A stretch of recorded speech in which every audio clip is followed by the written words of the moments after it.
ומצב שטבעת החנק מתהדקת סביבנו יותר ויותר,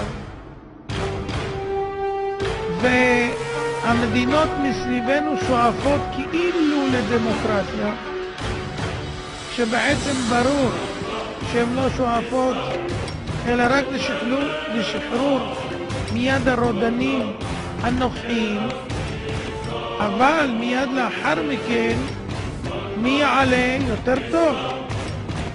הרי גם אלה שבאו החליפו אחרים שהיו עריצים. סאדאת החליף את נאצר ומובארק החליף את סאדאת, אבל כל אחד נתקע כמה שיותר. שם חיסלו את שניהם, אז הם לא נשארו הרבה זמן. אבל פה שלא חיסלו, נשארו הרבה זמן, אף אחד לא מתכוון, והם התכוונו גם להעביר את זה לילדים. קיצורו של דבר, מה שמתברר יהודים כאן, שהמצב מסביבנו רועש ורועש. אם חשבתם שזה מהפכות, שהמהפכות הן רק בתוך המדינות האלה ואנחנו מסתכלים מן הצד, אז תדעו לכם שאם השלטונות יתחלפו ויהיו אסלאמיסטים, אנחנו נהיה בבעיה רצינית. מי זוכר שפעם אני אמרתי שמה יקרה אם יחליטו מיליונים לצעוד לכיוון ישראל? הרי מסביבנו יש יותר מחצי מיליארד מוסלמים. מה יקרה? הנה אתם רואים, קשה מאוד לבלוע, אפילו חצי מיליון שהולכים בדרך, קשה לצבא אפילו לעצור אותו.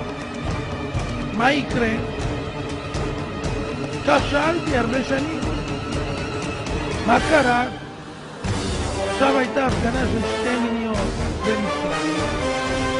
ומה אמרו 2 מיליון?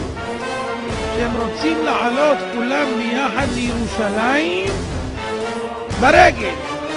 לצעוד עד שיכבשו את ירושלים. ראיתם פעם דבר כזה? אבל צריך רחוק ככה מסיני. צריך רחוק. ומה אם זה יהיה פה מקרוב? מהגדה והלאה? מה יקרה? בואו נראה איך זה נראה. בבקשה. מה הם אומרים? מוות לישראל, מוות לישראל, על מות לישראל, על מות לישראל. ומה הם אומרים אחר כך? לעלות ולכבוש את ירושלים. תודה.